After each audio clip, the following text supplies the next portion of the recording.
कैसे हैं दोस्तों आप। आशा करता हूँ कि आप सब खुश होंगे और आपकी प्लेसमेंट की तैयारियाँ अच्छे से चल रही होगी। दोस्तों आज हम लाए हैं साइली पाटिल जी, जिनका इन्फोसिस का इंटरव्यू हो चुका है। तो उन्होंने हमें कमेंट करके बताया था कि उनका इंटरव्यू का एक्सपीरियंस किस तरह से रहा। तो उनको जब उनका इंटरव्यू शुरू हुआ तो उनको पहला सवाल पूछा था। हाँ दोस्तों, उनको दूसरा सवाल पूछा था वाई आईटी, जो इनका जो ब्रांच है वो इलेक्ट्रॉनिक्स एंड टेलीकम्युनिकेशन इंजीनियरिंग था। तो उनको ये सवाल पूछा था कि आप आईटी में क्यों शिफ्ट होना चाहते हैं, आपका कोर ब्रांच छोड़ के। सो दोस्तों इसके लिए हम अच्छे से प्रिपेयर कर सकते हैं।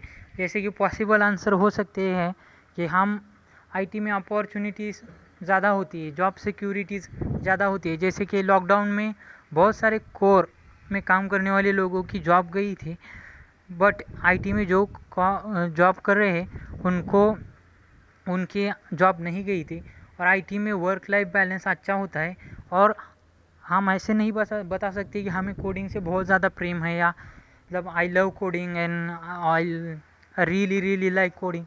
ऐसे सवाल पूछेंगे तो हमें वो बहुत ज़्यादा डीप क्वेश्चन पूछ सकते हैं, या फिर मतलब वो इस ऐसे आंसर देंगे तो मतलब हम तकलीफ़ में मुसीबत में आ सकते हैं। तो हमेशा आप आंसर करना जैसे कि न्यूट्रल रहने की कोशिश करना, मतलब ज़्यादा ओवर रिएक्टिंग आंसर नहीं होना चाहिए, और सिंपल से सिंपल आंसर होना चाहिए, सिंपल और स्ट्रेट फॉरवर्ड होना चाहिए।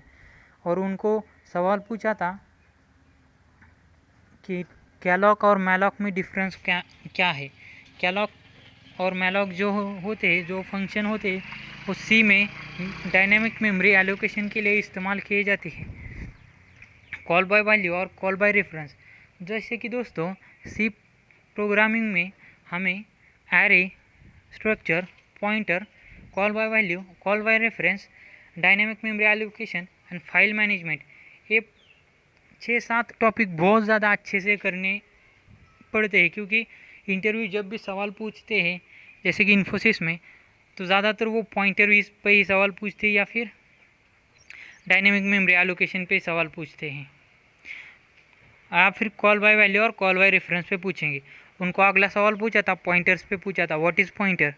एंड उनको एक पजल भी दिया गया था, 2 क्वेश्चन ऑन जनरल सेंस। जैसे कि दोस्तों हमें वो मैनेजरियल लेवल के या फिर हम सिचुएशन में कैसे रिएक्ट करेंगे ये जानने के लिए हमें वो कभी कभी जनरल क्वेश्चन भी देते। इसके लिए भी तैयार रहना होता है।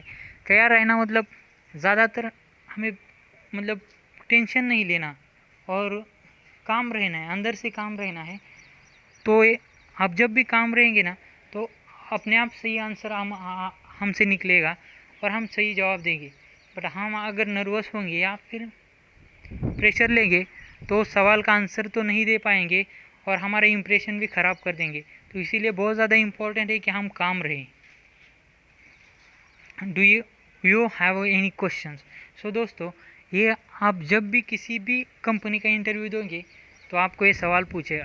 तो मेरे हिसाब से आपको हमेशा हमेशा सवाल पूछना ही चाहिए, क्योंकि इससे पता चलता है इंटरव्यूअर को कि ये इस बंदे को या इस लड़की को या लड़के को मतलब कंपनी में काम करने के लिए इंटरेस्ट है। तो सवाल पूछना चाहिए कि जैसे कि आप कंपनी जो है किन किन टेक्नोलॉजीज़ पे काम कर रही है, या कंपनीज में मतलब क्या एम्प्लॉय की करियर ग्रोथ किस तरह से है। इन सारे सवाल पूछने चाहिए। थैंक यू दोस्तों।